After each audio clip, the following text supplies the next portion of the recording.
बाड़मेर में एक शख्स की पीट पीट कर हत्या कर दी गई। शादीशुदा प्रेमी अपनी प्रेमिका की शादी रुकवाने पहुंचा तो युवती के परिजनों ने उसे इतना पीटा कि उसकी मौत हो गई। बताया जा रहा है कि आरोपियों ने पहले उसे बंधक बनाया और फिर लाठी डंडों से पीट पीट कर अधमरा कर दिया। इसके बाद शव को स्कॉर्पियो में डालकर रेतीले धोरों में दफना दिया। पुलिस ने प्रेमिका और उसके परिवार के 5 लोगों को गिरफ्तार कर लिया है। पाकिस्तान टेस्ट टीम के हेड कोच रह चुके जेसन गिलेस्पी ने पीसीबी पर गंभीर आरोप लगाए हैं। पूर्व ऑस्ट्रेलियाई फास्ट बॉलर जेसन ने इंस्टाग्राम पर लिखा, मैं अब भी पीसीबी से अपनी बची हुई फीस मिलने का इंतज़ार कर रहा हूं। गैरी और मुझे एक टीम बनाने का सपना बेचा गया था। एक मैच हारने के बाद अचानक वह सपना खिड़की से बाहर फेंक दिया जाता है। नियुक्ति के 6 महीने बाद ही जेसन ने इस्तीफा दे दिया था। दिल्ली के सीलमपुर हत्याकांड की मुख्य आरोपी जिकरा ने कहा, मैंने कुणाल को नहीं मारा है, मैं बेगुनाह हूं, कुणाल को मैंने नहीं मारा है, मुझे फंसाया जा रहा है। पुलिस ने कुणाल हत्याकांड मामले में मुख्य आरोपी साहिल और उसकी चचेरी बहन जिकरा सहित 9 आरोपियों को पकड़ा है। पुलिस को जांच में पता चला है कि जिकरा, साहिल और 2 नाबालिगों ने कुणाल पर हमला करने की साजिश रची थी। छत्तीसगढ़ के जशपुर में एक शख्स ने अपनी 10वीं पत्नी को पत्थर से कुचलकर मार डाला।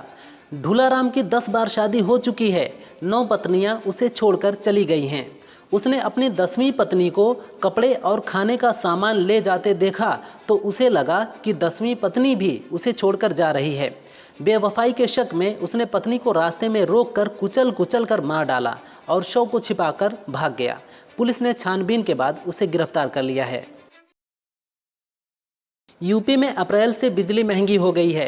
बिजली बिलों में पहली बार 1.24% ईंधन और ऊर्जा खरीद समायोजन अधिभार जुड़कर आया है। यानी अगर किसी उपभोक्ता का वास्तविक बिजली बिल 1000 रुपये था तो उसे 12.40 रुपये अतिरिक्त भुगतान करना पड़ेगा। 5 साल में यह पहला मौका है जब बिजली दरें बढ़ाई गई हैं। इसकी वजह से बिजली उपभोक्ताओं की जेब पर असर पड़ेगा। Cure SMA foundation of India ने समय रैना पर स्पाइनल मस्कुलर एट्रोफी से पीड़ित बच्चे का मजाक उड़ाने का आरोप लगाया है। फाउंडेशन ने सुप्रीम कोर्ट में कहा, समय ने अपने शो में इलाज के लिए 16 करोड़ रुपए के इंजेक्शन को लेकर बच्चे का मजाक उड़ाया। इस पर सुप्रीम कोर्ट ने कहा, हम इन आरोपों से सचमुच परेशान हैं। हम ऐसे मामलों को रिकॉर्ड में रखते हैं। संबंधित व्यक्तियों को शामिल करके उपाय सुझाएंगे, फिर हम देखेंगे। PSL फ्रेंचाइजी कराची किंग्स और लाहौर कलंदर्स द्वारा खिलाड़ियों को हेयर ड्रायर और ट्रिमर दिए जाने का खूब मजाक उड़ा था। दुनिया भर में खिल्ली उड़ने के बाद अब लाहौर कलंदर्स ने अपने खिलाड़ियों और सपोर्ट स्टाफ को महंगे गिफ्ट दिए हैं। टीम ने कप्तान शाहीन आफरीदी को 24 carat gold plated iPhone 16 Pro gift किया है, जो खास तौर पर उनके लिए कस्टमाइज किया गया है। दिल्ली के शक्ति विहार में 4 मंजिला इमारत आखिर क्यों गिरी, इसे लेकर अलग अलग दावे किए जा रहे हैं। हर कोई अपनी अपनी बात कह रहा है। पड़ोसियों का दावा है कि इमारत में बड़े बड़े चूहों ने बिल बना रखे थे। चूहों ने इमारत की बुनियाद को पूरी तरह खोखला कर दिया था, जिसकी वजह से 4 मंजिला इमारत भरभरा कर गिर पड़ी। निगम की टीम को भी पता चला कि इमारत गिरने के अलावा 3 से 4 फीट जमीन के अंदर भी धंसी हुई थी।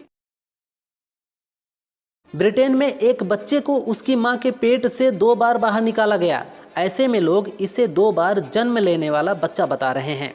लूसी इसाक नामक महिला को गर्भावस्था के दौरान ओवेरियन कैंसर का पता चला। ऐसे में डॉक्टर्स ने 20 हफ्ते की प्रेग्नेंट लूसी के पेट से गर्भ को निकाला और कैंसर का ऑपरेशन करने के बाद गर्भ को दोबारा लूसी के पेट में डाल दिया। इसके बाद जनवरी में लूसी ने एकदम स्वस्थ बच्चे को जन्म दिया। बलूचिस्तान के बाद अब POK में भी पाकिस्तान सरकार और सेना के खिलाफ प्रदर्शन शुरू हो गए हैं। इस कड़ी में अवामी एक्शन कमेटी के नेता अजमल राशिद ने कहा, पाकिस्तानी सेना खुद अय्याशी करती है और POK के युवाओं का इस्तेमाल कश्मीर में तोप के चारे के रूप में करती है। ये हमारे बच्चों को उग्रवादी बनाकर सीमा पार मरने के लिए भेज देते हैं, जबकि इनके अपने बच्चे विदेशों में पढ़ाई कर रहे हैं।